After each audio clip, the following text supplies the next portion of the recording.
Isa Al-Masih menurut Al-Quran versus Yesus Kristus menurut Kitab Injil. Kita sering mendengar sosok yang bernama Isa Al-Masih di dalam agama Islam. Isa Al-Masih yang dimaksud di sini adalah Yesus Kristus, tetapi dengan versi di agama Islam. Walaupun ada perbedaan, namun pasti ada yang mirip. Kalau berbeda semua, sudah pasti beda orang. Perbedaan tafsir biasanya karena tidak paham, sumber beritanya bukan dari saksi, dan kemungkinan lain adalah memutarbalikkan berita untuk maksud lain. Yesus Kristus atau Isa Al-Masih lahir di Bethlehem tanah Yudea, Israel, yaitu antara tahun 4 sebelum Masehi hingga tahun 1 Masehi, yang diberitakan oleh para rasul, para saksinya, lalu mereka tulis dalam lembaran untuk diberitakan oleh pengikutnya, lalu kemudian disusun dalam bentuk kitab oleh gereja. Sedangkan kisah Isa Al-Masih yang diberitakan di dalam agama Islam ditulis pada abad ke-7 Masehi dan setelahnya, oleh orang Arab di tanah Arab, negeri yang jauh dari tempat kelahiran Isa, dan tentu sumbernya bukan saksi mata. Kalau Anda seorang sarjana hukum pasti paham berita yang mana yang valid dijadikan sebagai sumber kebenaran, apakah berita dari saksi di tempat kejadian atau berita dari orang lain setelah 6 abad kemudian di tempat lain. Sejatinya, apa yang diberitakan di dalam Al-Quran haruslah sinkron dengan apa yang diberitakan di dalam Alkitab, karena Al-Quran sendiri berkata, Al-Quran membenarkan kitab-kitab terdahulu, artinya tidak ada pertentangan. Isi Al-Quran disebut di dalam kitab terdahulu, artinya, isi Al-Quran terkandung di kitab Taurat dan Injil. Umat Islam beriman kepada kitab yang diturunkan sebelumnya dan Tuhannya satu. Ahli kitab beriman kepada Al-Quran, ini berhubungan dengan Quran Surah Asy-Syu'ara, ayat 196. Kalau isi Al-Quran menentang atau bertentangan dengan Taurat dan Injil, atau ayat itu tidak disebut di kitab terdahulu, tidak mungkin ahli kitab mengimani Al-Quran. Umat Islam hanya beriman kepada Allah ahli kitab, Allah Israel, Tuhannya Musa dan Harun. Kalau Allah yang diimani oleh umat Islam bukan pribadi yang disembah umat Israel dan Kristen, tentu agama Islam sudah murtad ke ilah lain. Oleh karena itu, jika agama Islam beriman kepada Allah lain selain Allah Israel, tidak mengikuti Taurat dan Injil, ayat Al-Quran menentang atau bertentangan dengan isi Taurat dan Injil, dan beberapa ayat Al-Quran tidak disebut di kitab Taurat dan Injil, berarti ayat-ayat Al-Quran yang berbeda itu adalah ayat-ayat palsu. Kalau ajaran agama Islam sekarang ini sudah tidak sesuai lagi dengan pernyataan Al-Quran, berarti agama Islam yang sekarang adalah palsu, karena Al-Quran sendiri sudah palsu. Maria versus Maryam. Karena Al-Quran sejatinya membenarkan kitab Taurat dan Injil dan isi Al-Quran disebut di dalam kitab Taurat dan Injil, untuk itu mari kita lihat kesamaan dan perbedaan tentang Yesus dan Isa Al-Masih antara Injil dan Al-Quran berikut ini. Di dalam agama Islam, perempuan yang melahirkan Isa Al-Masih adalah bernama Maryam, sedangkan Yesus di dalam kitab Injil dilahirkan oleh Maria. Apakah Maryam dan Maria adalah orang yang sama? Silahkan simak penjelasannya berikut ini. Maria berdasarkan kitab Injil. Adapun Maria adalah anak Eli dari garis keturunan Raja Daud dari anaknya bernama Nathan. Silsilah ini tertulis di Lukas 3 ayat 23-31. Dan menurut kitab Bilangan 36 ayat 6-12 dikatakan bahwa seorang anak tunggal perempuan yang telah mewarisi milik pusaka, haruslah kawin dengan seorang dari salah satu kaum yang termasuk suku ayahnya, supaya setiap orang Israel mewarisi milik pusaka nenek moyangnya. Dan apa yang tertulis menurut Lukas 3 ayat 23-31 tentang silsilah Yesus dari Maria hingga Daud telah dinubuatkan di kitab Perjanjian Lama dalam kitab Zaharia 12 ayat 10-14. Zaharia 12 ayat 10-14. Aku akan mencurahkan roh pengasihan dan roh permohonan atas keluarga Daud dan atas penduduk Yerusalem, dan mereka akan memandang kepada Dia yang telah mereka tikam, dan akan meratapi Dia seperti orang meratapi anak tunggal, dan akan menangisi Dia dengan pedih seperti orang menangisi anak sulung. Pada waktu itu ratapan di Yerusalem akan sama besarnya dengan ratapan atas Hadad Rimon di lembah Megido. Negeri itu akan meratap, Setiap kaum keluarga tersendiri, kaum keluarga keturunan Daud tersendiri dan istri mereka tersendiri, kaum keluarga keturunan Natan tersendiri dan istri mereka tersendiri. Kaum keluarga keturunan Lewi tersendiri dan istri mereka tersendiri, kaum keluarga Simei tersendiri dan istri mereka tersendiri. Juga segala kaum keluarga yang masih tinggal, setiap kaum keluarga tersendiri dan istri mereka tersendiri. Dari kitab Zakharia ini diinformasikan bahwa Mesias yang ditikam itu adalah keturunan Daud, dari Natan, dari Lewi, dari Simei, dari Eli ayah Maria, dari Yusuf menantunya sampai ke Yesus, seperti yang disebut di Injil Lukas 3 ayat 23-31. Oleh karena itu, Bunda Maria adalah keturunan Daud dari Natan, bukan keturunan Harun dari suku Lewi. Jika ada orang yang mengatakan Maria adalah suku Lewi karena disebut saudara sepupu dengan Elisabet, maka pendapat itu adalah keliru. Bagaimana berita di dalam Al-Quran tentang Maryam? Al-Quran mengatakan bahwa Maryam adalah saudara perempuan Harun, yang lahir dari istri Imran. Quran Surah Maryam ayat 28, Wahai saudara perempuan Harun, ayahmu bukan seorang yang buruk perangai dan ibumu bukan seorang perempuan pezina. Quran Surah At-Tahrim ayat 12, Dan Maryam putri Imran yang memelihara kehormatannya, maka kami tiupkan ke dalam rahimnya sebagian dari roh kami, dan dia membenarkan kalimat-kalimat Tuhannya dan kitab-kitabnya, dan dia termasuk orang-orang yang taat. Quran Surah Ali Imran ayat 35-36. Ingatlah, ketika istri Imran berkata, Ya Tuhanku, sesungguhnya aku bernazar kepadamu, janin yang dalam kandunganku kelak menjadi hamba yang mengabdi kepadamu, maka terimalah nazar itu dariku, sungguh, Engkaulah yang maha mendengar, maha mengetahui. Maka ketika melahirkannya, dia berkata, Ya Tuhanku, aku telah melahirkan anak perempuan, padahal Allah lebih tahu apa yang dia lahirkan, dan laki-laki tidak sama dengan perempuan, dan aku memberinya nama Maryam, dan aku mohon perlindunganmu untuknya dan anak cucunya dari gangguan setan yang terkutuk. Berdasarkan Al-Quran, Zakaria hidup sezaman dengan Imran dan istrinya, yaitu orang tua Harun dan Musa. Quran Surah Ali Imran ayat 37, Maka Allah menerimanya dengan penerimaan yang baik, membesarkannya dengan pertumbuhan yang baik dan menyerahkan pemeliharaannya kepada Zakaria. Setiap kali Zakaria masuk menemuinya di mihrab, dia dapati makanan di sisinya. Dia berkata, Wahai Maryam, dari mana ini engkau peroleh? Dia menjawab, Itu dari Allah. Sesungguhnya Allah memberi rezeki kepada siapa yang dia kehendaki tanpa perhitungan. Di ayat 35-36 disebut bahwa istri Imran bernazar kepada Allah bahwa janin yang dalam kandungannya kelak menjadi hamba yang mengabdi kepada Allah, dan ketika ia melahirkan ia memberi nama Maryam, lalu menyerahkan pemeliharaannya kepada Zakaria. Imran atau Amram di Alkitab dan istrinya adalah tinggal di Mesir dan sudah mati sebelum Israel eksodus ke Kanaan, yaitu 1500 tahun sebelum Maria lahir. Sedangkan Zakaria hidup di abad yang sama dengan Maria, yaitu abad 1 sebelum Masehi dan tinggal di Israel, tanah Kanaan. Bukankah keterangan Al-Quran tentang Maryam itu salah? Tempat dan kelahiran Yesus. Berdasarkan Injil, Yesus dilahirkan di kandang domba. Yesus Kristus dilahirkan di kota Betlehem, tanah Yudea, Israel. Ketika Yusuf pergi dari kota Nazaret di Galilea ke Yudea, ke kota Daud yang bernama Betlehem, untuk mendaftarkan diri di kotanya sendiri, karena ia berasal dari keluarga dan keturunan Daud. Berdasarkan Injil, Yesus dilahirkan di kandang domba.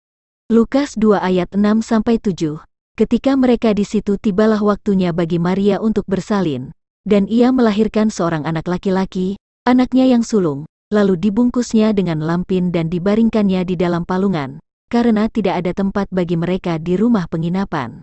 Palungan adalah tempat atau wadah yang digunakan untuk menampung makanan bagi hewan. Oleh karena itu, Yesus lahir di kandang domba, karena tidak ada tempat bagi mereka di rumah penginapan. Kelahiran Yesus di kandang domba sudah dinubuatkan di kitab para nabi dan Mazmur. Mika 4 ayat 8, Dan engkau, Hai menara kawanan domba, hai bukit putri Sion, kepadamu akan datang dan akan kembali pemerintahan yang dahulu, kerajaan atas putri Yerusalem. Mazmur 78 ayat 71. Dari tempat domba-domba yang menyusui didatangkannya dia, untuk menggembalakan Yakub, umatnya, dan Israel, miliknya sendiri. Raja Daud adalah Mesias duniawi bagi bangsa Israel, sedangkan Yesus adalah Mesias sorgawi bagi umat Israel rohaniah. Yesaya 53 ayat 7 mengatakan jika Mesias akan mengalami aniaya, dia dianiaya, tetapi dia membiarkan diri ditindas dan tidak membuka mulutnya seperti anak domba yang dibawa ke pembantaian, seperti induk domba yang keluh di depan orang-orang yang menggunting bulunya, ia tidak membuka mulutnya. Yesus lahir di kandang domba adalah petunjuk bahwa ia datang sebagai kurban keselamatan dari Allah untuk manusia sehingga ia disebut anak domba Allah. Di dalam Injil Yohanes ada tertulis. Yohanes 1 ayat 29. Pada keesokan harinya Yohanes melihat Yesus datang kepadanya dan ia berkata, "Lihatlah anak domba Allah, yang menghapus dosa dunia." Ayat-ayat yang mengkiaskan Yesus sebagai anak domba banyak tertulis di kitab Perjanjian Baru. Misalnya, Yohanes 1 ayat 36, Kisah Para Rasul 8 ayat 32, 1 Korintus 5 ayat 7, 1 Petrus 1 ayat 19, dan Kitab Wahyu. Sedangkan berdasarkan Al-Quran, Isa Al-Masih dilahirkan di bawah pohon kurma. Quran Surah Maryam ayat 23. Maka rasa sakit akan melahirkan anak, memaksa ia bersandar pada pangkal pohon kurma. Ia berkata, "Aduhai, alangkah baiknya aku mati sebelum ini, dan aku menjadi sesuatu yang tidak berarti, lagi dilupakan." Apakah ada petunjuk di kitab para nabi dan apakah ada makna teologis dari Isa dilahirkan di bawah pohon kurma? Oleh karena itu, Yesus lahir di kandang domba adalah sebuah tanda jika ia adalah anak domba Allah yang menjadi kurban sembelihan untuk menebus manusia dari dosa menuju hidup kekal. Sedangkan Isa Al-Masih lahir di bawah pohon kurma hanyalah hasil imajinasi dari orang Arab. Asal-usul Yesus dan Isa Al-Masih. Baik kitab Injil maupun Al-Quran sama-sama mengakui bahwa Yesus dan Isa Al-Masih tidak berasal dari benih manusia. Kitab Injil berkata, Matius 1 ayat 18, kelahiran Yesus Kristus adalah seperti berikut, pada waktu Maria, ibunya, bertunangan dengan Yusuf, ternyata ia mengandung dari Roh Kudus, sebelum mereka hidup sebagai suami istri. Matius 1 ayat 24-25, sesudah bangun dari tidurnya, Yusuf berbuat seperti yang diperintahkan malaikat Tuhan itu kepadanya, ia mengambil Maria sebagai istrinya, tetapi tidak bersetubuh dengan dia sampai ia melahirkan anaknya laki-laki, dan Yusuf menamakan dia Yesus. Lukas 1 ayat 31-34, sesungguhnya engkau akan mengandung dan akan melahirkan seorang anak laki-laki dan hendaklah engkau menamai dia Yesus. Ia akan menjadi besar dan akan disebut anak Allah yang Maha Tinggi, dan Tuhan Allah akan mengaruniakan kepadanya tahta Daud, bapa leluhurnya, dan ia akan menjadi raja atas kaum keturunan Yakub sampai selama-lamanya dan kerajaannya tidak akan berkesudahan, kata Maria kepada malaikat itu, bagaimana hal itu mungkin terjadi, karena aku belum bersuami? Kitab Al-Quran juga berkata, Quran Surah Ali Imran ayat 47, Maryam berkata, "Ya Tuhanku, bagaimana mungkin aku akan mempunyai anak, padahal tidak ada seorang laki-laki pun yang menyentuhku?" Jibril berkata, "Demikianlah Allah menciptakan apa yang Dia kehendaki. Apabila Dia hendak menetapkan sesuatu, Dia hanya berkata kepadanya, 'Jadilah,' maka jadilah sesuatu itu." Quran Surah Maryam ayat 20. Maryam berkata, "Bagaimana mungkin aku mempunyai anak laki-laki, padahal tidak pernah ada laki-laki yang menyentuhku dan aku bukan seorang pezina." Baik kitab Injil maupun Al-Quran sama-sama mengakui jika Yesus dan Isa Al-Masih tidak berasal dari benih manusia, sehingga ia bukan makhluk alamiah seperti Adam atau kita. Tetapi Yesus atau Isa memang memiliki nyawa manusia sebab ia dikandung di dalam rahim seorang perempuan supaya terlahir sebagai manusia yang sama seperti kita. Kalau Yesus dan Isa bukan keturunan manusia secara alamiah, lalu dari mana ia berasal? Di kitab Injil dikatakan bahwa Yesus dikandung dari Roh Kudus. Matius 1 ayat 18, kelahiran Yesus Kristus adalah seperti berikut. Pada waktu Maria, ibunya, bertunangan dengan Yusuf, ternyata ia mengandung dari Roh Kudus, sebelum mereka hidup sebagai suami istri. Matius 1 ayat 20, tetapi ketika ia mempertimbangkan maksud itu, malaikat Tuhan nampak kepadanya dalam mimpi dan berkata, Yusuf, anak Daud, janganlah engkau takut mengambil Maria sebagai istrimu, sebab anak yang di dalam kandungannya adalah dari Roh Kudus. Dan Al-Quran juga mengatakan jika Isa berasal dari Roh Allah. Quran Surah An-Nisa ayat 171, sungguh, Al-Masih Isa putra Maryam itu adalah utusan Allah dan kalimatnya yang disampaikannya kepada Maryam dan roh darinya. Quran Surah At-Tahrim ayat 12, dan Maryam putri Imran yang memelihara kehormatannya, maka kami tiupkan ke dalam rahimnya sebagian dari roh kami, dan dia membenarkan kalimat-kalimat Tuhannya dan kitab-kitabnya, dan dia termasuk orang-orang yang taat. Quran Surah Al-Anbiya, ayat 91, dan ingatlah kisah Maryam yang memelihara kehormatannya, lalu kami tiupkan roh dari kami ke dalam tubuhnya, kami jadikan dia dan anaknya sebagai tanda kebesaran Allah bagi seluruh alam. Dari ketiga ayat tersebut sangat jelas dikatakan jika Al-Masih Isa putra Maryam adalah roh darinya atau roh dari kami. Al-Masih Isa putra Maryam tidak berasal dari materi atau zat yang ada di bumi, sehingga ia bukan manusia makhluk alamiah, tetapi manusia ilahi sebab ia adalah roh dari Allah. Jika Yesus atau Isa berasal dari Roh Kudus atau Roh Allah, bukan berasal dari benih manusia, lalu siapakah Yesus dan Isa ini sebenarnya? Roh Kudus dan Roh Allah. Siapakah Roh Kudus atau Roh Allah itu? Kalau roh jahat atau roh kegelapan mungkin Anda langsung mengerti bahwa yang dimaksud adalah iblis atau setan. Kata kudus dan jahat adalah dua kata sifat yang berlawanan. Kalau roh jahat adalah iblis atau setan, oleh karena itu, siapakah Roh Kudus itu? Roh adalah sesuatu yang berwujud non-materi. Allah adalah roh, sehingga roh Allah atau Roh Kudus jangan dibayangkan seperti roh pada manusia, sebab tubuh manusia yang hidup terdiri dari dua unsur yaitu material dan non-material, jasad dan roh hidup. Roh pada manusia adalah untuk menjadikan tubuh yang bersifat material memiliki hidup, yang kemudian menjadi alat untuk melakukan kehendaknya. Sedangkan Allah secara total adalah roh, tidak ada yang bersifat material, sehingga yang dimaksud dengan roh Allah atau Roh Kudus adalah tubuh rohania Allah yang hidup kekal itu. Jika Allah ingin melakukan kehendaknya maka kehendak itu harus berada atau bersama-sama dengan Roh Kudus, lalu Roh Kudus itu bekerja sesuai dengan kehendaknya.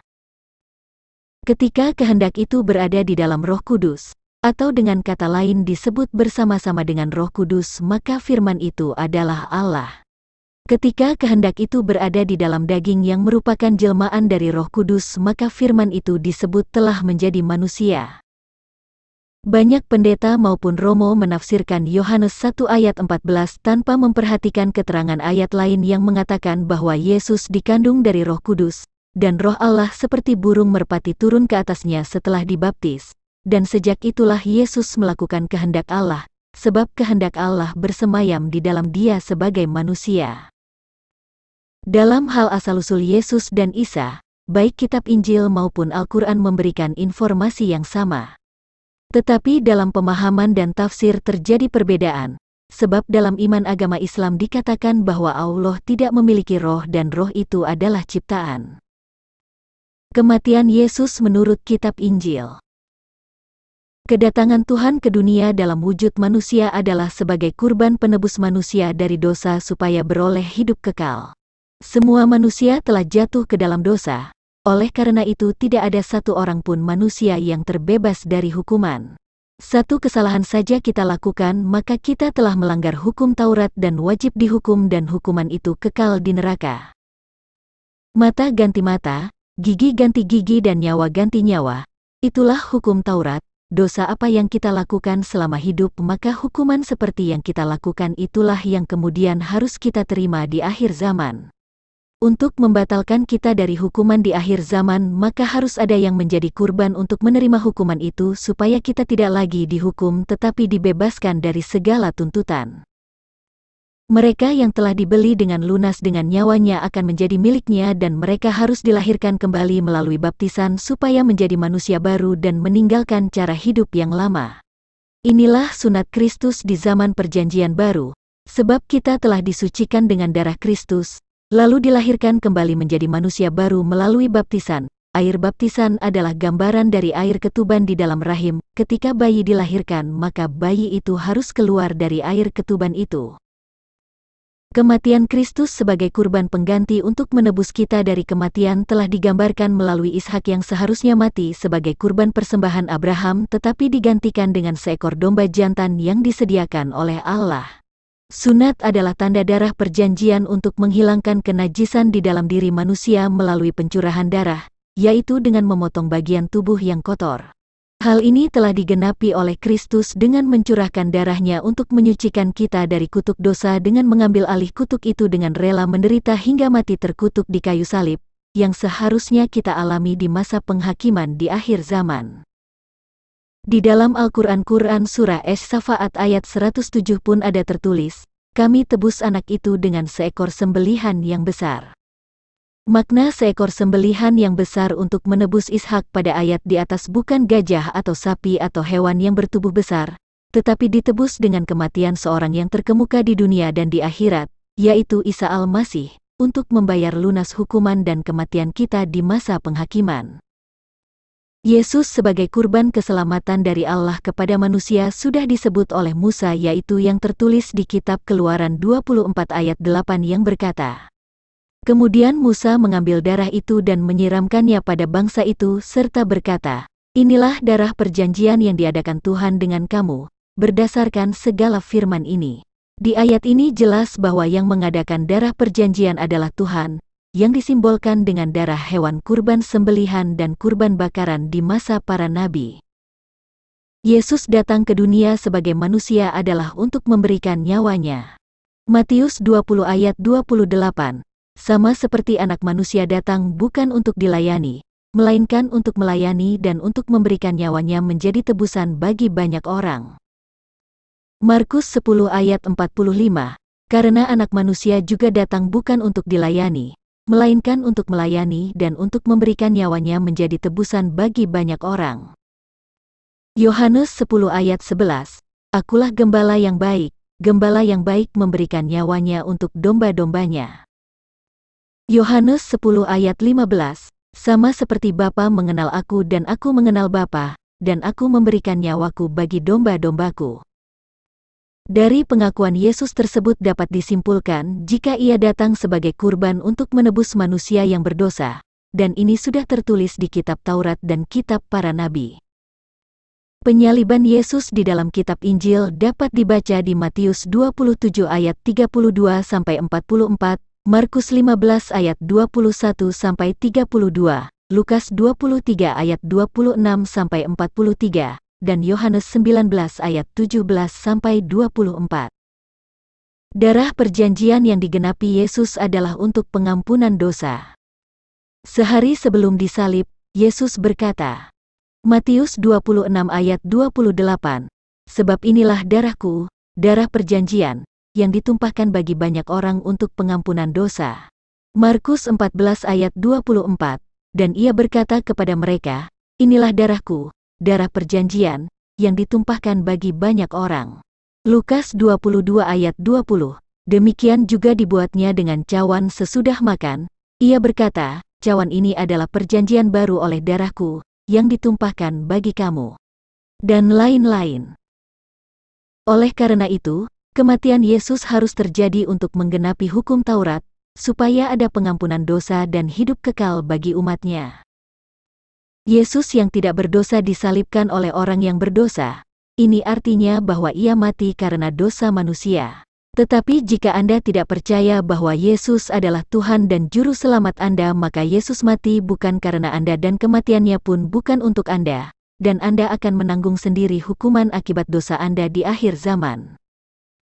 Kematian Yesus karena desakan orang Yahudi dan ahli Taurat sebenarnya adalah saksi-saksinya, sedangkan tentara Romawi sebagai pelaku adalah sebagai pendatang yang tidak mengenalnya yang disebut sebagai anjing-anjing, adalah suatu tanda bahwa kematian Yesus adalah untuk anak-anaknya dan kepada mereka yang bukan anak-anaknya tetapi datang dan setia kepadanya sehingga mereka diangkat menjadi anaknya. Kematian Yesus sudah dinubuatkan di kitab Taurat, kitab para nabi dan Mazmur. Mazmur Daud yang tertulis pada kitab Mazmur 22 ayat 2-22 adalah suatu penglihatan yang dialami Daud yang menggambarkan tentang kematian Mesias dan berseru, Eli, Eli, lama sabachthani. Yang mana Mazmur 22 ayat 17 adalah petunjuk jika Yesus disalibkan dengan tangan dan kaki yang ditusuk atau dipaku. Sebab anjing-anjing mengerumuni aku, gerombolan penjahat mengepung aku, mereka menusuk tangan dan kakiku. Menusuk tangan dan kaki artinya sama dengan memaku tangan dan kaki Yesus di kayu salib. Penglihatan Nabi Yesaya tentang yang akan dialami oleh Yesus, Yesaya 53 ayat 1-12. Siapakah yang percaya kepada berita yang kami dengar, dan kepada siapakah tangan kekuasaan Tuhan dinyatakan? Sebagai taruk ia tumbuh di hadapan Tuhan dan sebagai tunas dari tanah kering. Ia tidak tampan dan semaraknya pun tidak ada sehingga kita memandang dia, dan rupa pun tidak, sehingga kita menginginkannya. Ia dihina dan dihindari orang, seorang yang penuh kesengsaraan dan yang biasa menderita kesakitan. Ia sangat dihina, sehingga orang menutup mukanya terhadap dia dan bagi kita pun dia tidak masuk hitungan. Tetapi sesungguhnya, penyakit kitalah yang ditanggungnya, dan kesengsaraan kita yang dipikulnya, padahal kita mengira dia kena tulah, dipukul dan ditindas Allah. Tetapi dia tertikam oleh karena pemberontakan kita, dia diremukkan oleh karena kejahatan kita, ganjaran yang mendatangkan keselamatan bagi kita ditimpakan kepadanya, dan oleh bilur-bilurnya kita menjadi sembuh. Kita sekalian sesat seperti domba, masing-masing kita mengambil jalannya sendiri, tetapi Tuhan telah menimpakan kepadanya kejahatan kita sekalian. Dia dianiaya, tetapi dia membiarkan diri ditindas dan tidak membuka mulutnya seperti anak domba yang dibawa ke pembantaian, seperti induk domba yang keluh di depan orang-orang yang menggunting bulunya, ia tidak membuka mulutnya.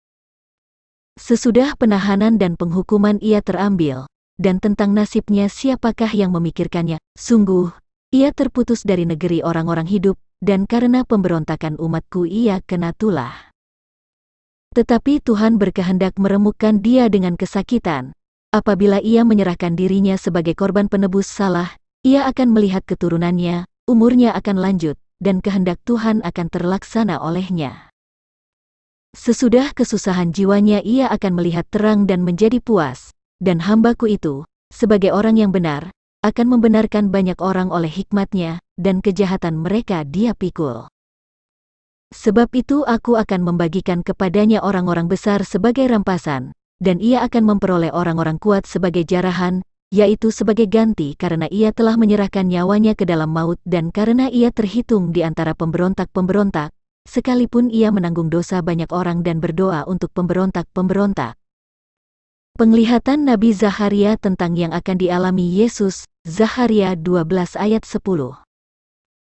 Aku akan mencurahkan roh pengasihan dan roh permohonan atas keluarga Daud dan atas penduduk Yerusalem, dan mereka akan memandang kepada dia yang telah mereka tikam, dan akan meratapi dia seperti orang meratapi anak tunggal, dan akan menangisi dia dengan pedih seperti orang menangisi anak sulung. Jadi sangat jelas jika kitab Taurat dan kitab para nabi sudah menubuatkan jika Sang Mesias, yaitu Yesus, akan menderita dan mati untuk memikul penyakit dan kesengsaraan kita, mendatangkan keselamatan bagi kita dengan menimpakan kepadanya kejahatan kita sekalian, sebagai korban penebus salah, membenarkan banyak orang dengan memikul kejahatan kita. Oleh karena itu, jika Yesus tidak mati dan bangkit maka nubuat para nabi sebelumnya menjadi omong kosong dan sia-sialah Injil diberitakan dan sia-sialah iman pengikut Yesus Kristus. Bagaimana pandangan Al-Quran tentang kematian Isa Al-Masih? Menurut surat An-Nisa ayat 157-158, Isa Al-Masih tidak wafat dan ia langsung naik ke hadirat Allah, sedangkan yang mati di tiang salib adalah orang yang diserupakan dengan Isa. Dan di ayat 159 memberitakan bahwa tidak ada seorang pun di antara ahli kitab yang tidak beriman kepada Isa menjelang kematiannya. Mari kita dengar bunyi Quran Surah An-Nisa ayat 157-159 berikut ini. Quran Surah An-Nisa ayat 157-159 berkata, "Dan karena ucapan mereka, sesungguhnya kami telah membunuh Al-Masih Isa putra Maryam, Rasul Allah, padahal mereka tidak membunuhnya dan tidak pula menyalibnya, tetapi yang mereka bunuh adalah orang yang diserupakan dengan Isa. Sesungguhnya mereka yang berselisih pendapat tentang pembunuhan Isa, selalu dalam keraguan-raguan tentang yang dibunuh itu. Mereka benar-benar tidak tahu siapa sebenarnya yang dibunuh itu, melainkan mengikuti persangkaan belaka, jadi mereka tidak yakin telah membunuhnya. Tetapi Allah telah mengangkat Isa ke hadiratnya. Allah Maha Perkasa, Maha Bijaksana. Tidak ada seorang pun di antara ahli kitab yang tidak beriman kepadanya, Isa, menjelang kematiannya, dan pada hari kiamat dia, Isa, akan menjadi saksi mereka." Quran Surah An-Nisa ayat 159. Di ayat 157-158 surat An-Nisa dikatakan bahwa Isa tidak dibunuh dan tidak disalib dan langsung diangkat ke hadirat Allah atau kepada diri Allah sendiri, karena kata ilaihi pada ayat 158 artinya adalah kepada dirinya sendiri. Sedangkan menurut hadis Nabi Muhammad dikatakan bahwa Isa berada di langit kedua sedangkan Allah ada di arsinya, di atas langit ketujuh. Apakah hadis ini sesuai dengan Quran Surah An-Nisa ayat 158? Sedangkan dalam berita Injil dan para gereja terdahulu, setelah Yesus mati disalibkan dan bangkit, ia bertemu dengan para murid-muridnya dan banyak orang. Pada waktu inilah kemudian Yesus menjanjikan kedatangan Roh Kudus dan memerintahkan murid-muridnya untuk memberitakan Injil dan membaptis mereka. Bahkan ketika Thomas ragu kepada Yesus yang bangkit, Yesus berkata kepadanya, "Taruhlah jarimu di sini dan lihatlah tanganku, ulurkanlah tanganmu dan cucukkan ke dalam lambungku dan jangan engkau tidak percaya lagi, melainkan percayalah." Thomas menjawab dia, "Ya Tuhanku dan Allahku," kata Yesus kepadanya, "karena engkau telah melihat aku, maka engkau percaya. Berbahagialah mereka yang tidak melihat, namun percaya." Yohanes 20 ayat 27-29. Bagaimana mungkin orang akan meragukan kematian dan kebangkitan Yesus dan mengatakan yang disalib adalah Yudas sedangkan selama 40 hari setelah kebangkitan Yesus masih bersama-sama dengan murid-muridnya? Untuk menanggapi Quran Surah An-Nisa ayat 157-158, saya akan menggunakan ayat-ayat Al-Quran berikut ini. Di Quran Surah Ali Imran ayat 55 disebut, "Aku mewafatkanmu dan mengangkatmu kepadaku, kemudian kepadaku engkau kembali." Quran Surah Ali Imran ayat 55 berkata, إذ قال له يا عيسى إني متوفيك ورافعك إلي ومطهرك من الذين كفروا وجاعل الذين اتبعوك فوق الذين كفروا إلى يوم القيامة ثم إلي مرجعكم فأحكم بينكم فيما كنتم فيه تختلفون. Artinya, ingatlah, ketika Allah berfirman, "Wahai Isa, aku mengambilmu, atau mewafatkanmu, dan mengangkatmu kepadaku, serta menyucikanmu dari orang-orang yang kafir, dan menjadikan orang-orang yang mengikutimu di atas orang-orang yang kafir hingga hari kiamat, kemudian kepadaku engkau kembali, lalu aku beri keputusan tentang apa yang kamu perselisihkan." Mutawafika artinya akan mewafatkan kamu, atau wafat. Di Quran Surah Ali Imran ayat 55 disebut, "Aku mewafatkanmu dan mengangkatmu kepadaku, kemudian kepadaku engkau kembali." Bukankah dalam hal ini Isa wafat dulu baru kemudian diangkat kepadanya atau Isa kembali kepada Allah? Quran Surah Ali Imran ayat 55 ini sangat jelas bertentangan dengan Quran Surah An-Nisa ayat 157-158 yang mengatakan bahwa Isa tidak dibunuh, tidak disalib dan langsung diangkat ke hadiratnya. Bagaimana tafsir ulama Islam terhadap Quran Surah An-Nisa ayat 157-158 dan ayat-ayat lain yang berbicara tentang kematian Isa Al-Masih? Untuk menjawab itu maka para ulama Islam menerbitkan hadis yang mengatakan jika Isa akan mengalami kematian setelah turun dari surga dan selesai melakukan tugasnya membunuh Dajjal, membunuh babi dan mematahkan salib. Mari kita dengar penjelasan dari sebuah video dari YouTube berikut ini. Tidak bisa dipungkiri, saat ini banyak umat Nabi Isa alaihissalam yang tidak menerima ajaran Nabi Muhammad SAW. Padahal Nabi Isa alaihissalam merupakan pengikut dari Rasulullah SAW. Seperti Al-Baghawi menceritakan dalam tafsirnya, ketika Nabi Isa alaihissalam mendatangi Baitul Maqdis, di mana orang-orang sedang bersiap sholat asar, imam di masjid itu mundur dan mempersilahkan Isa untuk maju. Namun Nabi Isa enggan dan ia tetap sholat di belakang imam seperti syariat Rasulullah SAW. Di akhir zaman nanti, Nabi Isa alaihissalam akan kembali turun ke bumi dan akan menegaskan kebenaran dari ajaran Rasulullah Muhammad SAW. Seperti yang diceritakan Al-Baghawi dalam tafsirnya, tertulis dalam hadis riwayat Bukhari yang berbunyi, kami telah mendapatkan riwayat dari Nabi SAW. Sungguh hampir dekat waktunya turun di tengah-tengah kalian Isa bin Maryam sebagai hakim yang adil. Dia akan menghancurkan salib, membunuh babi, menghilangkan jizyah atau upeti karena kafir Jimni sudah tidak ada lagi. Semuanya muslim. Akan dihancurkan seluruh agama di zaman beliau kecuali Islam. Hadis riwayat Bukhari. Sebagaimana yang sudah dijelaskan, sebagian kaum menganggap Nabi Isa alaihissalam sudah wafat. Padahal Nabi Isa alaihissalam akan wafat setelah melaksanakan tugas dari Allah Subhanahu wa taala menjelang akhir zaman. Sebagian besar umat Islam percaya bahwa Nabi Isa alaihissalam masih hidup sebagaimana dijelaskan oleh Ibnu Atiyah dalam kitab tafsirnya Al-Muharrar Al-Wajiz sebagai berikut. Umat Islam sepakat untuk meyakinkan kandungan hadis yang mutawatir bahwa Nabi Isa alaihissalam hidup di langit. Beliau akan turun di akhir zaman, membunuh babi, mematahkan salib, membunuh Dajjal, menegakkan keadilan. Agama Nabi Muhammad SAW menjadi menang bersama beliau. Nabi Isa alaihissalam juga berhaji dan umroh dan menetap di bumi selama 24. Ada juga yang menyatakan 40 tahun dan kemudian Allah mewafatkannya. Nabi Isa alaihissalam pada akhirnya juga akan mengalami kematian seperti layaknya manusia. Namun kematian beliau akan tiba setelah membunuh Dajjal dan menegakkan keadilan bersama umat muslim di dunia. Dari video ini dapat kita ambil beberapa catatan, yaitu di akhir zaman nanti Isa menjadi pengikut Nabi Muhammad, sedangkan di Quran Surah An-Nisa ayat 159 dikatakan, tidak ada seorang pun di antara ahli kitab yang tidak beriman kepada Isa menjelang kematiannya, dan pada hari kiamat Isa akan menjadi saksi mereka.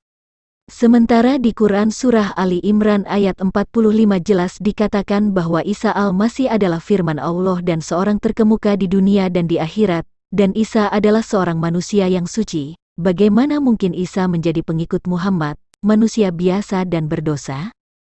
Dan apa yang mereka tafsirkan dan ajarkan jelas-jelas tidak sesuai dengan apa yang disebut di Quran Surah Ali Imran ayat 55, yaitu, sebelum Isa diangkat kepada Allah atau kembali kepadanya, ia wafat dulu. Sebuah riwayat Imam Sya'rani dalam Tazkiyatul Qurtubi berkata, sesungguhnya Isa bin Maryam saat turun akan menikah dan memiliki anak, kemudian dia menetap selama 45 tahun dan dikuburkan bersamaku di kuburanku. Kemudian aku dan Isa bangkit dari kuburanku, dan salah seorang di antara Sayyidina Abu Bakar dan Umar. Adalah sangat tidak masuk akal bahwa Isa yang telah kembali kepadanya dan sudah berada di hadirat Allah selama ribuan tahun, tetapi turun kembali ke bumi lalu mati dan dikuburkan di samping makam Muhammad. Di kitab Injil memang ada disebut bahwa Yesus akan datang kembali, yaitu menjelang masa penghakiman.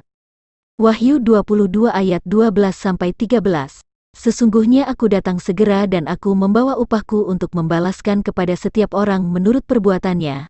Aku adalah Alfa dan Omega, yang pertama dan yang terkemudian, yang awal dan yang akhir. Sehingga apa yang diajarkan di dalam agama Islam bertentangan dengan Al-Quran sendiri dan sangat jauh berbeda dengan apa yang disebut di dalam kitab Injil. Dan beberapa ayat lainnya yang menunjukkan jika Isa mengalami kematian sebelum ia naik ke surga juga ada tertulis di Quran Surah Al-Maidah ayat 117 dan Quran Surah Maryam ayat 33. Quran Surah Al-Maidah ayat 117 berkata, Aku tidak pernah mengatakan kepada mereka kecuali apa yang engkau perintahkan kepadaku yaitu, sembahlah Allah, Tuhanku dan Tuhanmu, dan aku menjadi saksi terhadap mereka, selama aku berada di tengah-tengah mereka, maka setelah engkau mewafatkan aku, engkaulah yang mengawasi mereka, dan Engkaulah yang Maha menyaksikan atas segala sesuatu. Di ayat ini dikatakan, Aku menjadi saksi terhadap mereka selama aku berada di tengah-tengah mereka. Maka setelah Engkau mewafatkan aku, Engkaulah yang mengawasi mereka. Kalau Isa telah diangkat kepadanya sebelum wafat dan bangkit, lalu siapa yang mengawasi mereka hingga Isa turun kembali dan wafat? Kalau wafatnya Isa al-Masih terjadi di akhir zaman setelah menegakkan ajaran Muhammad dan membunuh Dajjal, mematahkan salib atau menghancurkan Kristen dan ia menjadi pengikut Muhammad yaitu Islam, apakah ini sesuai dengan maksud ayat di atas? Quran Surah Maryam ayat 33 berkata, Dan kesejahteraan semoga dilimpahkan kepadaku, pada hari kelahiranku, pada hari wafatku, dan pada hari aku dibangkitkan hidup kembali.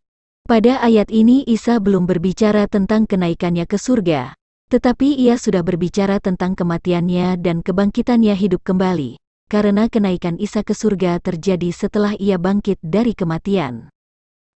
Nah, dari beberapa poin yang sudah dibeberkan dalam video ini, sangat jelas kelihatan bahwa pernyataan Quran Surah An-Nisa ayat 157-158 adalah kontradiksi dengan pernyataan Quran Surah Ali Imran ayat 55, Quran Surah Al-Maidah ayat 117 dan Quran Surah Maryam ayat 33. Dan hadis yang berkata bahwa di akhir zaman Isa menjadi umat Muhammad bertentangan dengan Quran Surah An-Nisa ayat 159. Quran Surah Al-Maidah ayat 117, Quran Surah Ali Imran ayat 45, Quran Surah Ali Imran ayat 55 dan lain-lain. Oleh karena itu, Quran Surah An-Nisa ayat 157 yang mengatakan Isa al-Masih tidak disalib adalah sebuah kekeliruan yang bertentangan dengan kitab Taurat dan Injil. Quran Surah An-Nisa ayat 157 bukan hanya bertentangan dengan Taurat dan Injil, tetapi juga bertentangan dengan Quran Surah An-Nisa ayat 159, Quran Surah Al-Maidah ayat 117, Quran Surah Maryam ayat 33, dan Quran Surah Ali Imran ayat 55. Jika Quran Surah An-Nisa ayat 157 bertentangan dengan berita yang ada di kitab Injil, lalu bagaimana dengan ayat yang mengatakan bahwa Al-Quran membenarkan Taurat dan Injil? Apakah Quran Surah An-Nisa ayat 157 ada disebut di kitab terdahulu seperti yang disebut di Quran Surah Asy-Syu'ara ayat 196? Mungkinkah dengan pernyataan Quran Surah An-Nisa ayat 157 ini, umat terdahulu akan beriman kepada Al-Quran seperti yang disebut di Quran Surah Al-Ankabut ayat 47? Yesus dan Isa adalah firman Allah. Tidak satu orang pun nabi disebut firman Allah selain Yesus Kristus atau Isa al-Masih. Tentu sebutan firman Allah kepada Yesus atau Isa dan ia adalah roh dari Allah sudah menunjukkan bahwa ia bukan nabi biasa, tetapi lebih daripada itu. Firman Allah adalah pikiran atau kehendak Allah yang berwujud abstrak atau tidak nyata, istilah dalam agama disebut berwujud roh atau goib. Kehendak itu disampaikan melalui perantaraan tubuh, baik melalui mulut yang menghasilkan bahasa lisan maupun anggota tubuh yang menghasilkan bahasa tulisan atau bahasa isyarat. Banyak orang memahami jika firman Allah adalah perkataan atau perintah Allah tanpa memikirkan bahwa ada suatu roh yang berdiam di dalam dirinya sebagai sumber kehendak atau pikiran Allah. Manusia sebagai makhluk yang diciptakan menurut gambar dan rupa Allah, memiliki tubuh yang hidup dan pikiran atau kehendak dan keduanya berbeda. Kehendak itu tidak dapat bekerja sendiri tetapi harus melalui perantaraan tubuh dan tubuh itulah yang melakukannya. Oleh karena itu pikiran atau kehendak harus berdiam di dalam tubuh, baik tubuh roh maupun tubuh alamiah. Ketika firman itu berada di dalam Roh Kudus maka firman itu adalah Allah. Dan ketika firman itu berada di dalam tubuh manusia maka firman itu adalah manusia. Yesus atau Isa adalah Roh Kudus yang menjadi manusia. Lalu pada usia 30 tahun ia dibaptis dan firman Allah turun kepada Yesus dan kemudian ia melakukan kehendak Allah. Oleh karena itu, Yesus disebut firman Allah adalah karena Allah ada di dalam wujud manusia. Baik kitab Injil dan Al-Quran memberikan pernyataan bahwa Yesus atau Isa adalah firman Allah. Di kitab Injil dikatakan, Yohanes 1 ayat 1-3. Pada mulanya adalah Firman. Firman itu bersama-sama dengan Allah dan Firman itu adalah Allah. Ia pada mulanya bersama-sama dengan Allah. Segala sesuatu dijadikan oleh Dia dan tanpa Dia tidak ada suatu pun yang telah jadi dari segala yang telah dijadikan. Yohanes 1 ayat 14. Firman itu telah menjadi manusia dan diam di antara kita, dan kita telah melihat kemuliaannya, yaitu kemuliaan yang diberikan kepadanya sebagai anak tunggal Bapa, penuh kasih karunia dan kebenaran. Di Yohanes 1 ayat 1 dikatakan bahwa Firman itu bersama-sama dengan Allah, yang mana Allah adalah Roh, yaitu Roh Kudus, sehingga ketika Firman itu bersama-sama Roh Kudus maka Firman itu adalah Allah. Kemudian Roh Kudus menjadi manusia melalui rahim Maria dan setelah manusia itu berusia 30 tahun, Firman itu turun atasnya untuk dinyatakan kepada manusia.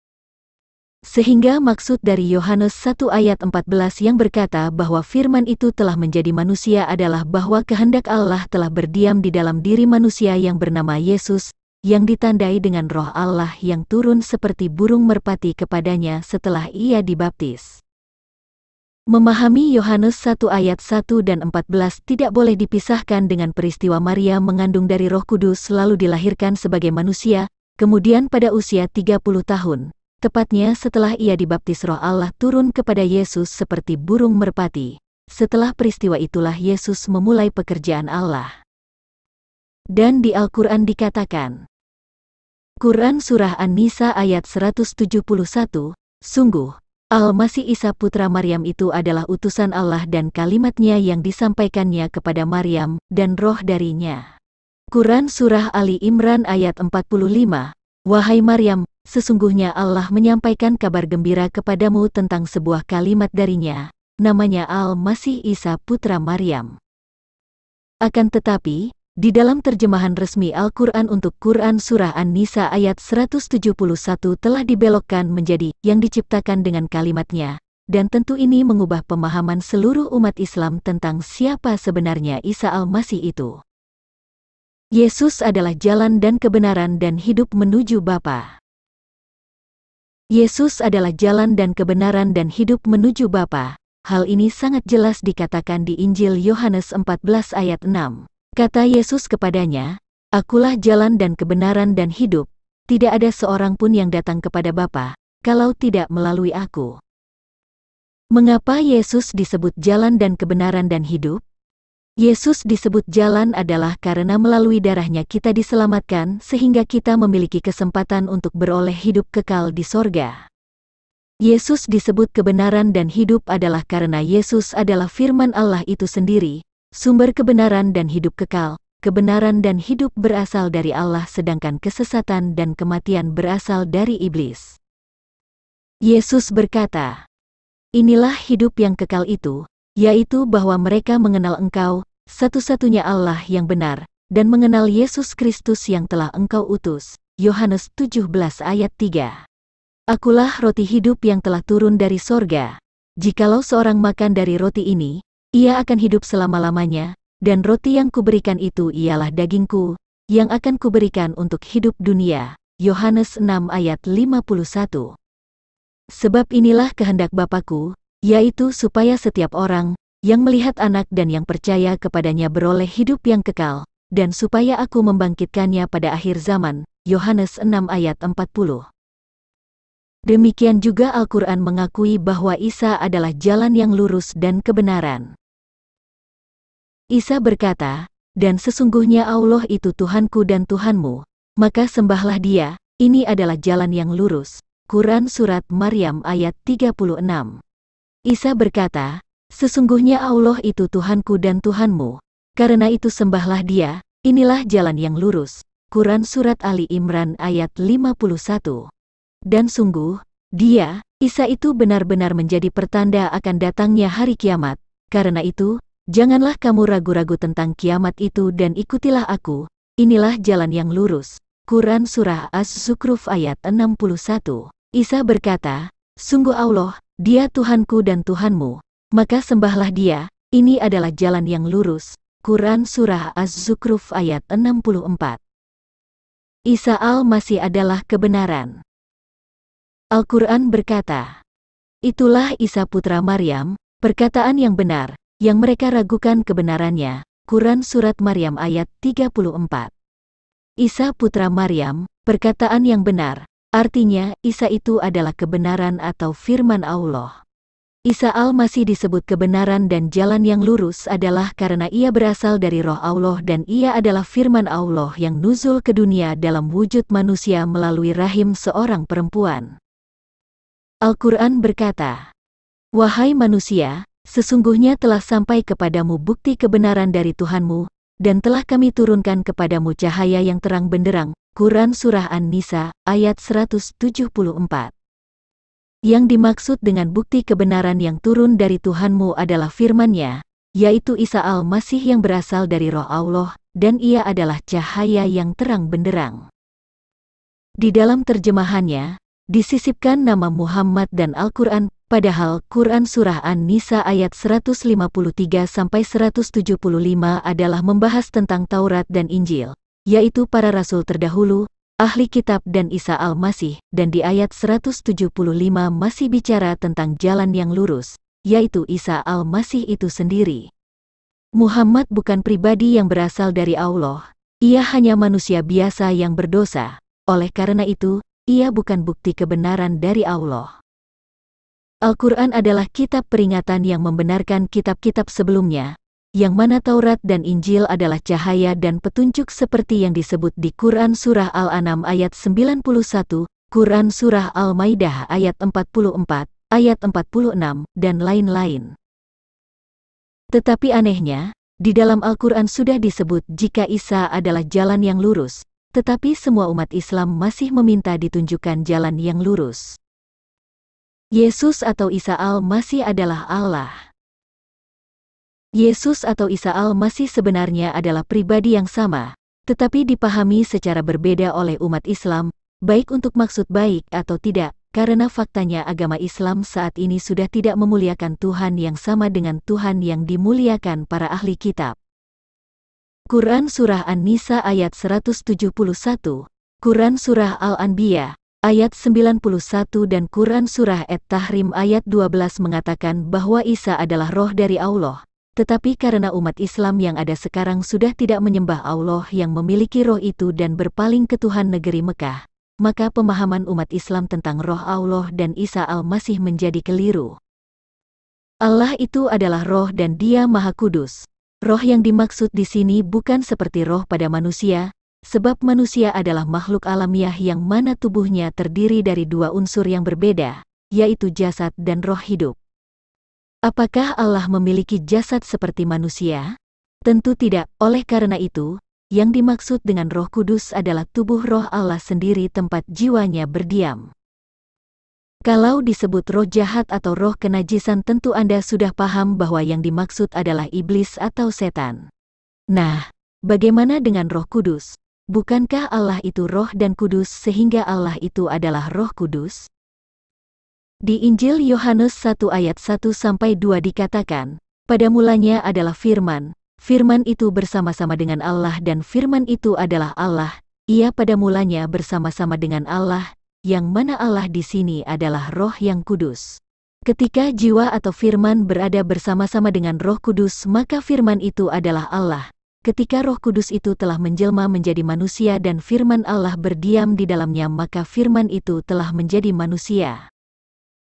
1 Korintus 8 ayat 6 mengatakan, namun bagi kita hanya ada satu Allah saja, yaitu Bapa, yang daripadanya berasal segala sesuatu dan yang untuk Dia kita hidup. Dan dalam keadaannya sebagai manusia, Yesus berkata, aku datang dari Bapa dan aku datang ke dalam dunia, aku meninggalkan dunia pula dan pergi kepada Bapa. Di Yohanes 8 ayat 42 dikatakan, kata Yesus kepada mereka, jikalau Allah adalah Bapamu, kamu akan mengasihi aku, sebab aku keluar dan datang dari Allah. Jika Allah hanya ada satu yaitu Bapa, dan Yesus sebagai manusia datang dari Bapa dan kembali kepada Bapa, bukankah Yesus pada mulanya adalah Bapa lalu menjadi manusia dan akan kembali sebagai Bapa? Yesus dikandung dari Roh Kudus dan dilahirkan sebagai manusia dan diberi nama Yesus. Allah adalah Roh yang kudus dan Roh yang kudus itu telah menjadi manusia yang tidak berdosa. Oleh karena itu, jika Anda mengakui bahwa Yesus berasal dari Roh Kudus, itu artinya Yesus berasal dari Allah dan Allah itu sendiri adalah Bapa, dan ini sesuai dengan yang disebut di Filipi 2 ayat 5-7. Allah tentu memiliki kehendak dan zatnya atau memiliki firman dan roh. Firman dan roh itu berbeda tetapi satu kesatuan di dalam diri Allah. Jika Yesus adalah firman Allah yang berasal dari Roh Kudusnya, maka sesungguhnya Yesus adalah Allah yang esa itu sendiri, yaitu Bapa yang telah menjadi manusia.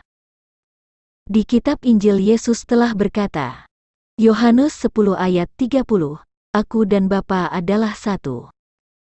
Karena Yesus dan Bapa adalah satu sehingga milik Bapa adalah milik Yesus. Silahkan baca Yohanes 17 ayat 10 dan Yohanes 16 ayat 15. Meminta kepada Bapa dalam nama Yesus. Silahkan baca Yohanes 15 ayat 16, Yohanes 16 ayat 23 dan ayat 26. Nama Yesus adalah nama Bapa yang diberikan kepada anak. Silahkan baca Yohanes 17 ayat 6, ayat 11 dan ayat 12. Mengenal Yesus sama dengan mengenal Bapa, melihat Yesus sama dengan melihat Bapa. Silahkan baca Yohanes 12 ayat 45 dan Yohanes 14 ayat 7-9 dan lain-lain. Mungkin di kalangan Kristen akan ada yang menolak penjelasan saya di atas. Untuk itu, tentang Roh Kudus dan firman Allah akan saya bahas kembali setelah video ini. Injil dan Al-Quran mengakui bahwa Yesus atau Isa berasal dari Roh Kudus atau Roh Allah, namun banyak yang tidak memahami ini dan lalu menyangkal Yesus itu Tuhan. Bahkan masih ada kelompok manusia yang heran jika Allah menjadi manusia, dan mereka mengolok-oloknya. Air menjadi uap atau menjadi es batu, gas dapat berubah menjadi bentuk cair, kapur barus dari padat dapat berubah menjadi gas, dan masih banyak yang lain. Jin berkuasa mengubah dirinya berwujud manusia, wujud ular atau wujud yang lain. Jin dapat membawa manusia ke dimensi jin itu sendiri, dan lain-lain. Allah sebagai pribadi yang maha kuasa, dan Anda percaya itu. Tetapi mengapa masih ada manusia yang meragukan jika Allah dapat berubah menjadi manusia? Apakah karena Yesus berkata, "Dan aku datang bukan atas kehendakku sendiri, melainkan Dialah yang mengutus aku," lalu Anda mengatakan bahwa Yesus hanyalah utusan Allah? Mengapa Yesus sering mengatakan bahwa Bapa yang mengutus Dia? Ilustrasi. Seorang petani bernama Kacong ingin mengubah nasib menjadi pengusaha besi tua sehingga ia merantau ke Jakarta. Di Jakarta ia sukses sebagai pengusaha besi tua. Nah, status Kacong di sini mengalami perubahan, yaitu dari seorang petani menjadi seorang pengusaha besi tua. Keinginan Kacong menjadi pengusaha besi tua tentu terjadi sewaktu ia seorang petani, bukan setelah menjadi pengusaha besi tua. Dan apa yang dilakukan Kacong di Jakarta adalah cita-citanya ketika masih sebagai petani. Demikian jugalah Yesus, ia menjadi manusia dan melakukan segala sesuatu di bumi adalah kehendaknya ketika sebagai Allah, bukan kehendaknya setelah menjadi manusia. Oleh karena itu Yesus berkata, Yohanes 4 ayat 34, kata Yesus kepada mereka, makananku ialah melakukan kehendak Dia yang mengutus aku dan menyelesaikan pekerjaannya. Yohanes 5 ayat 30, aku tidak dapat berbuat apa-apa dari diriku sendiri. Aku menghakimi sesuai dengan apa yang aku dengar, dan penghakimanku adil, sebab aku tidak menuruti kehendakku sendiri, melainkan kehendak Dia yang mengutus aku. Yohanes 6 ayat 38, sebab aku telah turun dari sorga bukan untuk melakukan kehendakku, tetapi untuk melakukan kehendak Dia yang telah mengutus aku. Sehingga yang dimaksud dengan pribadi Dia yang mengutus Yesus pada ayat yang tadi adalah Yesus sendiri ketika duduk sebagai Allah. Di video saya sebelumnya sudah ada saya bahas bahwa di kitab Perjanjian Lama sudah diinformasikan jika Mesias yang dijanjikan itu yaitu Yesus adalah YHWH sendiri, sehingga di video ini hal itu tidak akan saya bahas lagi. Bagaimana kata Al-Quran tentang Isa Al-Masih? Ayat-ayat yang digunakan oleh umat Islam untuk menyangkal ketuhanan Yesus adalah Quran Surah Al-Maidah ayat 17. Sungguh, telah kafir orang yang berkata, sesungguhnya Allah itu dialah Al-Masih putra Maryam. Katakanlah Muhammad, siapakah yang dapat menghalang-halangi kehendak Allah, jika dia hendak membinasakan Al-Masih putra Maryam beserta ibunya dan seluruh manusia yang berada di bumi, dan milik Allah lah kerajaan langit dan bumi dan apa yang ada di antara keduanya. Dia menciptakan apa yang dia kehendaki, dan Allah Maha Kuasa atas segala sesuatu. Quran Surah Al-Maidah ayat 72. Sungguh, telah kafir orang-orang yang berkata, sesungguhnya Allah itu dialah Al-Masih putra Maryam. Padahal Al-Masih sendiri berkata, wahai Bani Israel, sembahlah Allah, Tuhanku dan Tuhanmu. Sesungguhnya barang siapa mempersekutukan sesuatu dengan Allah, maka sungguh, Allah mengharamkan surga baginya, dan tempatnya ialah neraka, dan tidak ada seorang penolong pun bagi orang-orang zalim itu. Quran Surah At-Taubah ayat 30. Dan orang-orang Yahudi berkata, Uzair putra Allah, dan orang-orang Nasrani berkata, Al-Masih putra Allah. Itulah ucapan yang keluar dari mulut mereka. Mereka meniru ucapan orang-orang kafir yang terdahulu. Allah melaknat mereka, bagaimana mereka sampai berpaling? Pertanyaan saya kepada umat Islam. Di Quran Surah Al-Ahqaf ayat 12, Quran Surah Ali Imran ayat 3-4, Quran Surah Al-An'am ayat 92, dan lain-lain mengatakan bahwa Al-Quran membenarkan kitab-kitab terdahulu. Apakah Quran Surah Al-Maidah ayat 17, 72, dan Quran Surah At-Taubah ayat 30 ini adalah ayat-ayat dalam rangka membenarkan kitab-kitab terdahulu? Jika tidak, Quran Surah Al-Maidah ayat 17, 72, dan Quran Surah At-Taubah ayat 30 ini berasal dari mana? Di Quran Surah Asy-Syu'ara ayat 196 dikatakan bahwa isi Al-Quran disebut di dalam kitab terdahulu. Apakah Quran Surah Al-Maidah ayat 17, 72, dan Quran Surah At-Taubah ayat 30 ini ada disebut atau terkandung di kitab terdahulu? Jika tidak, Quran Surah Al-Maidah ayat 17, 72, dan Quran Surah At-Taubah ayat 30 ini berasal dari mana? Di Quran Surah Al-Ankabut ayat 46 dikatakan bahwa umat Islam beriman kepada kitab yang diturunkan sebelumnya dan Tuhannya satu. Apakah umat Islam beriman kepada Taurat dan Injil dan Tuhan agama Islam dan Kristen sama? Jika tidak, Quran Surah Al-Maidah ayat 17, 72, dan Quran Surah At-Taubah ayat 30 ini berasal dari mana? Di Quran Surah Al-Ankabut ayat 47 dikatakan bahwa ahli kitab beriman kepada Al-Quran, dengan adanya Quran Surah Al-Maidah ayat 17, 72, dan Quran Surah At-Taubah ayat 30 dan ayat yang lain yang bertentangan atau tidak terkandung di dalam kitab Taurat dan Injil. Apakah mungkin ahli kitab beriman kepada Al-Quran? Jika tidak, Quran Surah Al-Maidah ayat 17, 72, dan Quran Surah At-Taubah ayat 30 ini berasal dari mana? Di Quran Surah Yunus ayat 90 dikatakan, Aku percaya bahwa tidak ada Tuhan melainkan Tuhan yang dipercayai oleh Bani Israel, dan aku termasuk orang-orang Muslim. Dan di Quran Surah Al-A'raf ayat 121-122 dikatakan, mereka berkata, kami beriman kepada Tuhan seluruh alam, yaitu Tuhannya Musa dan Harun. Dan di Quran Surah Al-Ankabut ayat 46 dikatakan bahwa Tuhan Muhammad dan Tuhan ahli kitab adalah satu. Apakah agama Islam beriman kepada Allah yang disembah oleh Yahudi dan Kristen? Jika tidak, agama Islam itu pengikut siapa? Al-Quran sendiri mengatakan bahwa sesungguhnya orang-orang yang beriman, orang-orang Yahudi, orang-orang Nasrani dan orang-orang Sabiin, siapa saja di antara mereka yang beriman kepada Allah dan hari akhir, dan melakukan kebajikan, mereka mendapat pahala dari Tuhannya, tidak ada rasa takut pada mereka, dan mereka tidak bersedih hati. Quran Surah Al-Baqarah ayat 62. Ingatlah, ketika Allah berfirman, Wahai Isa, aku mengambilmu dan mengangkatmu kepadaku, serta menyucikanmu dari orang-orang yang kafir, dan menjadikan orang-orang yang mengikutimu di atas orang-orang yang kafir hingga hari kiamat, kemudian kepadaku engkau kembali, lalu aku beri keputusan tentang apa yang kamu perselisihkan, Quran Surah Ali Imran ayat 55. Mereka itu tidak seluruhnya sama.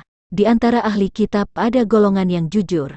Mereka membaca ayat-ayat Allah pada malam hari, dan mereka juga bersujud. Mereka beriman kepada Allah dan hari akhir, menyuruh berbuat yang makruf, dan mencegah dari yang mungkar dan bersegera mengerjakan berbagai kebajikan. Mereka termasuk orang-orang saleh. Quran Surah Ali Imran ayat 113-114.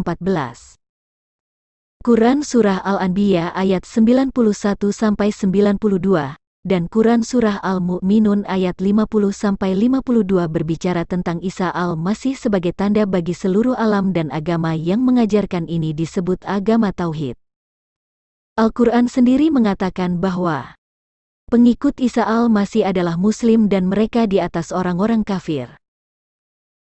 Oleh karena itu, bagaimana dan dari mana asal-usul ayat-ayat yang menolak ketuhanan Yesus, menuduh pengikut Yesus sebagai orang kafir dan Tuhan agama Islam menjadi berbeda dengan Tuhan ahli kitab?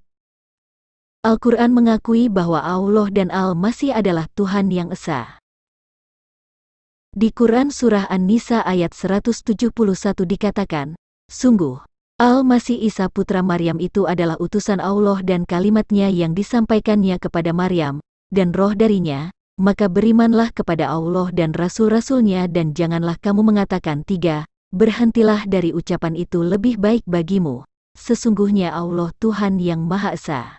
Roh Allah dan firman-Nya tentu satu kesatuan dengan Allah, bukan tiga Tuhan. Jika Isa Al-Masih adalah roh Allah dan firman-Nya maka tentu Allah dan Al-Masih adalah satu, yaitu Tuhan yang Esa.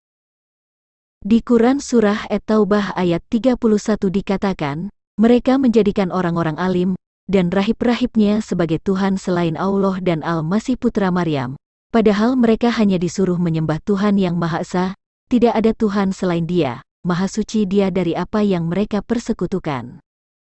Maksud ayat di atas adalah tidak ada Tuhan selain Allah dan Al-Masih putra Maryam, yaitu Tuhan yang Maha Esa, tidak ada Tuhan selain Dia. Yang dimaksud dengan, janganlah kamu mengatakan tiga, adalah terkait dengan roh Allah dan firman-Nya sebagai asal-usul Al-Masih dan Allah itu sendiri, karena Allah, roh Allah dan firman Allah bukan tiga pribadi, tetapi satu. Al-Quran mengatakan supaya tidak enggan menyembah Isa. Quran Surah An-Nisa ayat 172. Di dalam ayat ini dikatakan bahwa Isa Al-Masih sama sekali tidak enggan menjadi hamba Allah, dan kemudian dikatakan supaya tidak enggan menyembahnya dan menyombongkan diri. Isa Al-Masih disebut sama sekali tidak enggan menjadi hamba Allah adalah karena Isa sendiri adalah roh Allah yang nuzul menjadi seorang manusia dan ia adalah firman Allah. Al-Quran mengatakan bahwa Isa Al-Masih adalah Allah. Quran Surah As-Zukhruf ayat 61. وَإِنَّهُ لَعِلْمٌ لِلسَّاعَةِ فَلَا تَمْتَرُنَّ بِهَا وَاتَّبِعُونِ هَذَا صِرَاطٌ مُسْتَقِيمٌ. Ilmun artinya adalah ilmu, mengetahui. Sehingga terjemahan literal dari ayat ini adalah, dan sesungguhnya Isa itu benar-benar memberikan pengetahuan tentang hari kiamat, karena itu janganlah kamu ragu-ragu tentang kiamat itu dan ikutilah aku, inilah jalan yang lurus. Sedangkan pada Quran Surah Al-Ahzab ayat 63, Surah Al-A'raf ayat 187, Surah Luqman ayat 34, dan Surah Az-Zukhruf ayat 85 dikatakan bahwa pengetahuan tentang hari kiamat hanya di sisi Allah. Jadi sangat jelas bahwa Quran Surah Az-Zukhruf ayat 61 mengakui bahwa Isa Al-Masih adalah Allah. Namun umat Islam tidak mengimani ini sebab Tuhannya sudah berubah ke ilah lain yang dimuliakan oleh kafir Quraisy di Ka'bah.